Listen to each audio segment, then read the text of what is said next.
नमस्कार दोस्तों, स्वागत है आप सभी का मेरे वीडियो में। आज हम राज्य के नीति निर्देशक तत्वों से संबंधित बहुत ही महत्वपूर्ण प्रश्न लेकर आए हैं। तो चलिए शुरू करते हैं। हमारा पहला प्रश्न है, भारतीय संविधान में राज्य के नीति निर्देशक तत्व ग्रहण किए गए हैं। इसका सही उत्तर ऑप्शन बी, आयरलैंड से। अगला प्रश्न है, राज्य के नीति निर्देशक तत्वों का उल्लेख भारतीय संविधान के किस भाग में है?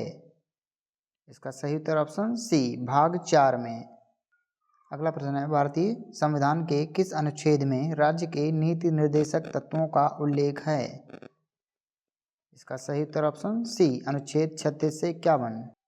अगला प्रश्न है, संविधान का वह कौन सा भाग है जो संविधान के निर्माताओं के मस्तिष्क और उद्देश्यों को प्रतिबिंबित करता है? इसका सही उत्तर ऑप्शन सी, राज्य के नीति निर्देशक तत्व।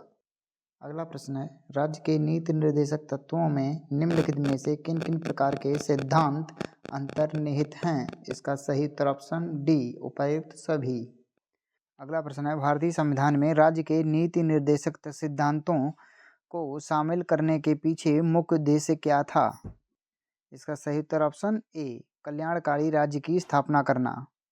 अगला प्रश्न है, संविधान में राज्य के नीति निर्देशक तत्वों को शामिल करने के पीछे क्या उद्देश्य है? इसका सही उत्तर ऑप्शन सी, सामाजिक आर्थिक लोकतंत्र की स्थापना। अगला प्रश्न है, निम्नलिखित में से किसने नीति निर्देशक सिद्धांतों को बैंक की सुविधा अनुसार देय उत्तर दिनांकित चेक कहा? इसका सही उत्तर ऑप्शन डी, के.टी. शाह ने। अगला प्रश्न है, किस संवैधानिक संशोधन अधिनियम के ने राज्य के नीति निर्देशक तत्वों को मौलिक अधिकारों की अपेक्षा अधिक प्रभावशाली बनाया? इसका सही उत्तर ऑप्शन ए, 42वां संविधान संशोधन अधिनियम 1976। अगला प्रश्न है, भारतीय संविधान का कौन सा अंग समाजवादी व्यवस्था स्थापित करने की प्रेरणा देता है? इसका सही उत्तर ऑप्शन सी, नीति निर्देशक तत्व।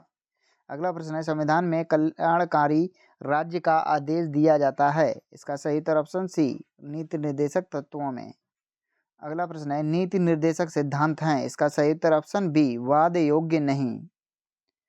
अगला प्रश्न है, नीति निर्देशक तत्वों का क्रियान्वयन निम्नलिखित में से किस पर निर्भर करता है? इसका सही उत्तर ऑप्शन डी, सरकार के पास उपलब्ध संसाधनों पर। अगला प्रश्न है, मूल अधिकार और राज्य के नीति निर्देशक तत्व में क्या अंतर है? इसका सही उत्तर ऑप्शन सी, मूल अधिकार वाद्य योग्य हैं जबकि नीति निर्देशक तत्व नहीं। अगला प्रश्न है, मौलिक अधिकार एवं राज्य के नीति निर्देशक तत्वों के विषय में कौन सा कथन सही है? इसका सही उत्तर ऑप्शन ए, वे एक दूसरे के पूरक हैं।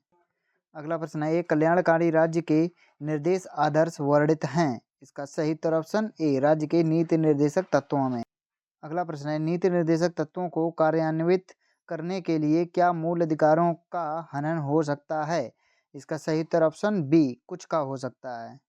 अगला प्रश्न है, भारत के संविधान में अंतर्राष्ट्रीय सुरक्षा को प्रोत्साहन देना सन्निहित है। इसका सही उत्तर ऑप्शन बी, राज्य के नीति निर्देशक तत्वों में। अगला प्रश्न है, समान कार्य के लिए समान वेतन भारत के संविधान में सुनिश्चित किया गया एक है। इसका सही उत्तर ऑप्शन डी, राज्य के निर्देशक सिद्धांत का अंग है। अगला प्रश्न है, संविधान के निम्नोक्त भागों में से किस एक में न्यायपालिका तथा कार्यपालिका के पार्थक्य का प्रावधान है? इसका सही उत्तर ऑप्शन सी, राज्य के नीति निर्देशक सिद्धांत। अगला प्रश्न है, भारतीय संविधान में राज्य के नीति निर्देशक सिद्धांत को किस मुख्य कारण से सम्मिलित किया गया है? इसका सही उत्तर ऑप्शन ए, कल्याणकारी राज्य की स्थापना के लिए। अगला प्रश्न है, मूलभूत संविधान में कौन से भाग में राज्य लोक कल्याण की संकल्पना सम्मिलित की गई है? इसका सही उत्तर ऑप्शन डी, राज्य के नीति निर्देशक तत्व में। अगला प्रश्न है, संविधान का कौन सा अंश भारत के नागरिकों को आर्थिक न्याय प्रदान करने का संकेत करता है? इसका सही उत्तर ऑप्शन ए, राज्य के नीति निर्देशक तत्व। अगला प्रश्न है, निम्नलिखित में से कौन सा राज्य नीति का नीति निर्देशक सिद्धांत नहीं है? इसका सही उत्तर ऑप्शन डी, निजी संपत्ति की समाप्ति। अगला प्रश्न है, राज्य के नीति निर्देशक तत्व नहीं है। इसका सही उत्तर ऑप्शन ए, वैज्ञानिक मनोभाव के विकास का। अगला प्रश्न है, राज्य के नीति निर्देशक तत्व में क्या शामिल है जो मूल अधिकार में नहीं है? इसका सही उत्तर ऑप्शन डी, कुटीर उद्योग का प्रोत्साहन। अगला प्रश्न है, किसी नीति निर्देशक सिद्धांत को प्रायः समाजवादी माना जाता है। इसका सही उत्तर ऑप्शन ए, ग्राम पंचायतों की स्थापना।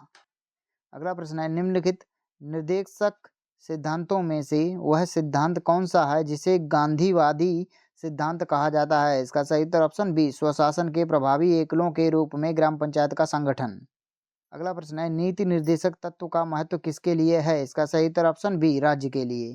अगला प्रश्न है, भारत के किस राज्य में समान नागरिक संहिता लागू है। इसका सही उत्तर ऑप्शन डी, गोवा में। अगला प्रश्न है, राज्य के नीति निर्देशक सिद्धांतों के अनुसार किस आयु तक के बच्चों को निःशुल्क एवं अनिवार्य शिक्षा देने की आशा की जाती है। इसका सही उत्तर ऑप्शन ए, 14 वर्ष। अगला प्रश्न है, राज्य के नीति निर्देशक सिद्धांत किस प्रकार मौलिक अधिकारों से भिन्न है। इसका सही उत्तर ऑप्शन सी, राज्य के नीति निर्देशक सिद्धांत प्रवर्तनीय नहीं है जबकि मूल अधिकार प्रवर्तनीय हैं। अगला प्रश्न है, भारतीय संविधान के कौन से संशोधन अधिनियम द्वारा टकराव की दशा में राज्य की नीति निर्देशक तत्वों को मूल अधिकारों पर वरीयता प्रदान की गई है। इसका सही उत्तर ऑप्शन बी, 42वां। अगला प्रश्न है, भारतीय संविधान के अंतर्गत कल्याणकारी राज्य की अवधारणा निम्नलिखित में से किस अनुच्छेद में वर्णित है। इसका सही उत्तर ऑप्शन बी, अनुच्छेद 38 में। अगला प्रश्न है, समान न्याय और निःशुल्क विधि सहायता का प्रावधान संविधान के किस अनुच्छेद में है। इसका सही उत्तर ऑप्शन बी, अनुच्छेद 39A।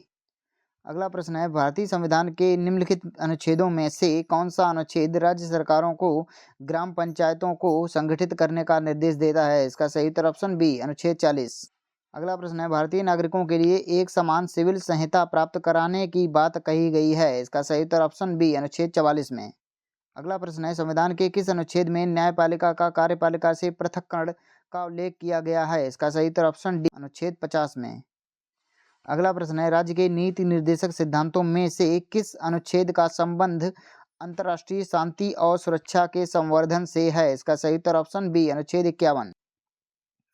अगला प्रश्न है, भारतीय संविधान के किस अनुच्छेद द्वारा निम्न दुर्बल वर्गों को शिक्षा संबंधी सुरक्षा प्रदान की गई है। इसका सही उत्तर ऑप्शन बी, अनुच्छेद 46।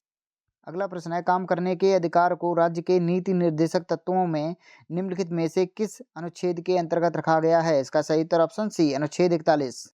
अगला प्रश्न है, इनमें से कौन राज्य के नीति निर्देशक सिद्धांतों में शामिल नहीं है। इसका सही उत्तर ऑप्शन डी, सूचना का अधिकार। अगला प्रश्न है, निम्नलिखित में से कौन सा एक संविधान के 42वें संशोधन द्वारा नीति निर्देशक तत्वों में नहीं जोड़ा गया है। इसका सही उत्तर ऑप्शन सी, सभी नागरिकों के लिए समान आचार संहिता। अगला प्रश्न है, भारत के कल्याणकारी राज्य होने का विचार पाया जाता है। इसका सही उत्तर ऑप्शन डी, ए और सी दोनों। अगला प्रश्न है, शराबबंदी संविधान की किस धारा में निर्देशित है। इसका सही उत्तर ऑप्शन ए, धारा 47 में।